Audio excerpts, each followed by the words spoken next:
Hey everyone, in this video we're going to talk about 5 of the most common travel disasters and how you can avoid them, or how you can deal with them if and when they do happen. Most of the time traveling is a lot of fun, but once in a while disaster can strike.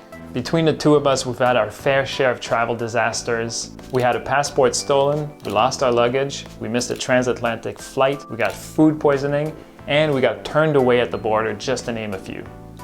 Each of these travel disasters was really horrible at the time, but afterwards we realized there were things we could have done to avoid them or to cope with them a little bit better. And we want to share these tips with you in case you're ever faced with a bad situation when you're away from home. Obviously every situation is going to be different, so it's important that you do your own research for your trip and not just rely on these tips alone.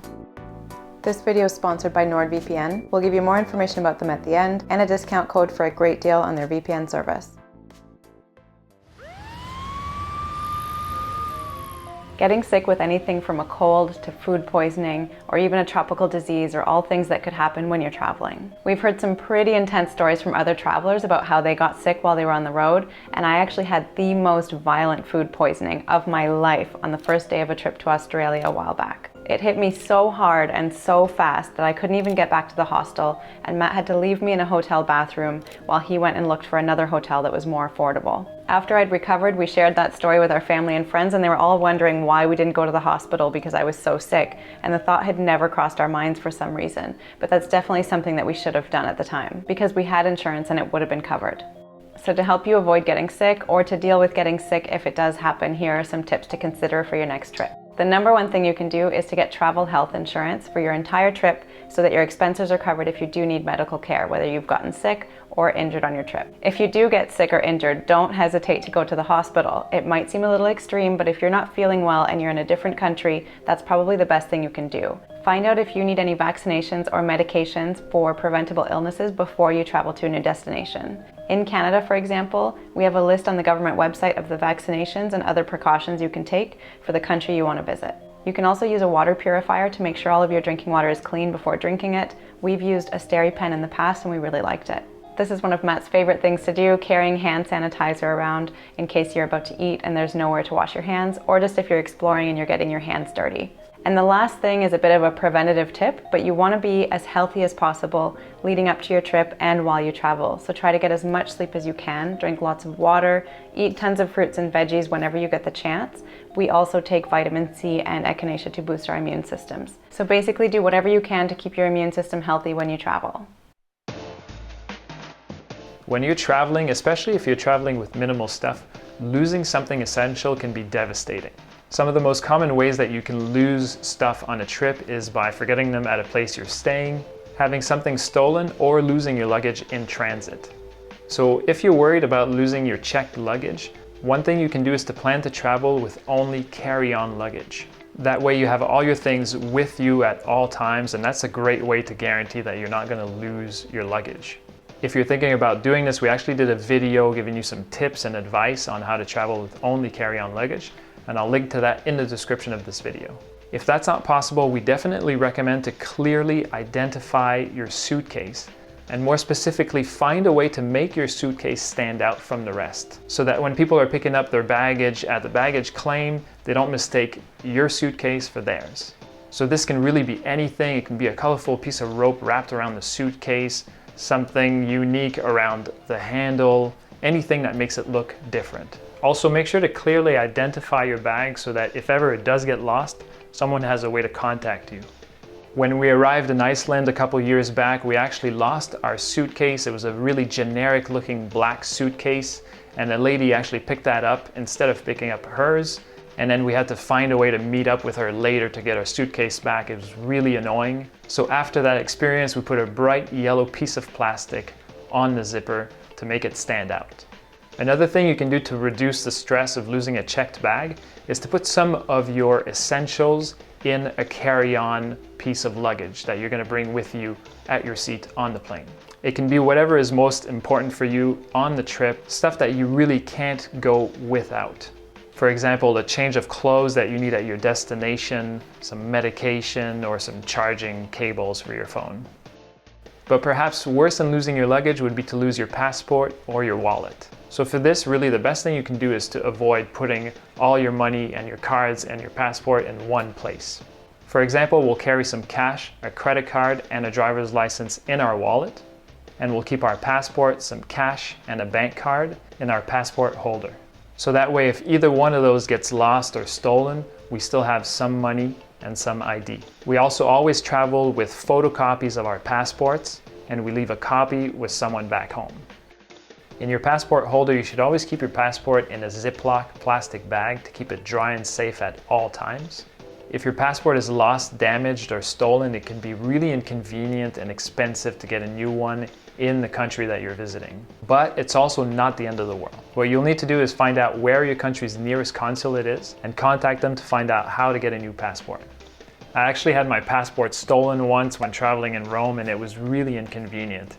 I had to get some new photos, prove my identity, pay a fee, and we also had to wait several days for the passport to arrive. So it was a pretty expensive and annoying process, and to be avoided if at all possible.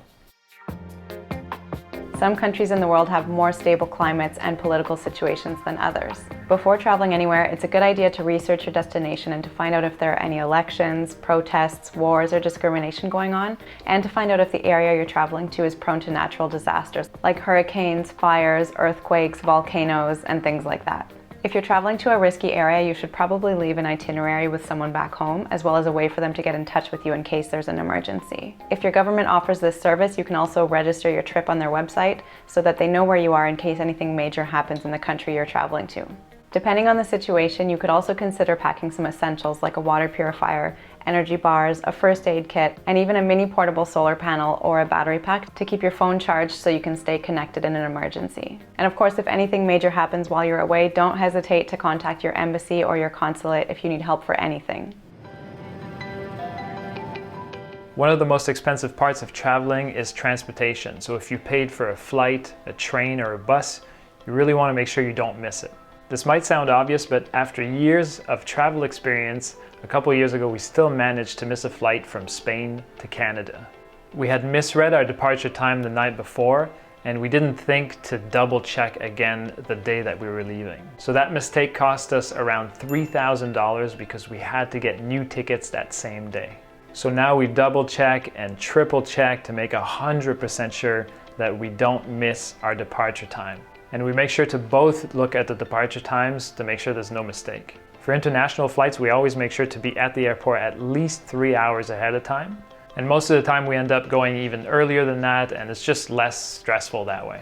If ever you miss a connection flight and you've planned your trip with the same airline, usually they have to cover your meals, transportation, and hotel until you get to your next destination. So you have to go find their office at the airport to get the vouchers. Another good tip here is to try and book your trips with the same airline. That way they're responsible for your connecting flights. Another thing you can do is to get travel insurance, which might cover some of your expenses in situations like this. Most countries have strict rules about who can enter the country, how long they can stay, whether they need a visa, and what they're allowed to bring in and out of the country. It can be confusing to sort it all out, but it's really important to make sure you have all the information and documentation before you set off on a trip to a new destination. The consequences of making a mistake when you're trying to enter or exit a country can be very serious. And it's not just about missing out on your trip, it could be as bad as getting banned from the country or being subject to their laws, which might be a lot stricter than where you're from. We were turned away at the US border once when we arrived in our van, and it was our own fault. We've crossed the border between Canada and the US so many times that we just assumed as soon as they saw our passport that they would let us through.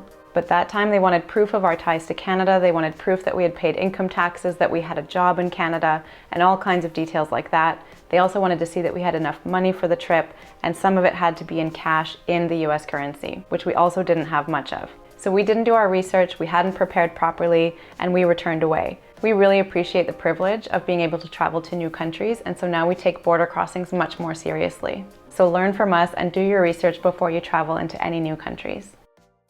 Hope you enjoyed this video. If you have any travel disaster stories and how you survived them, we'd love to see them in the comments. We also want to thank NordVPN again for sponsoring this video. VPN stands for Virtual Private Network, and it's basically a service that you can activate when you're surfing the web to give you a secure connection. like when you want to log into your bank account from a coffee shop, for example. NordVPN's offering our audience a pretty good deal with 75% off a 3-year plan, which ends up being $2.99 a month if you average it out. You can get the deal at nordvpn.com/exploringalternatives and use our Exploring Alternatives discount code to get an extra month free. We've been using NordVPN for over 6 months now, and we love being able to turn it on whenever we're using a public Wi-Fi network, which is almost all the time. They have servers all around the world, so you can choose to browse from Albania all the way to Vietnam, and you can use it as much as you want because there's no bandwidth limit. So the link to get the 75% off deal is nordvpn.com/exploringalternatives, and you can get an extra month free with our Exploring Alternatives discount code. We'll put a link to all this in the description of the video. Thanks so much for watching. I hope you found this video helpful. See you next time.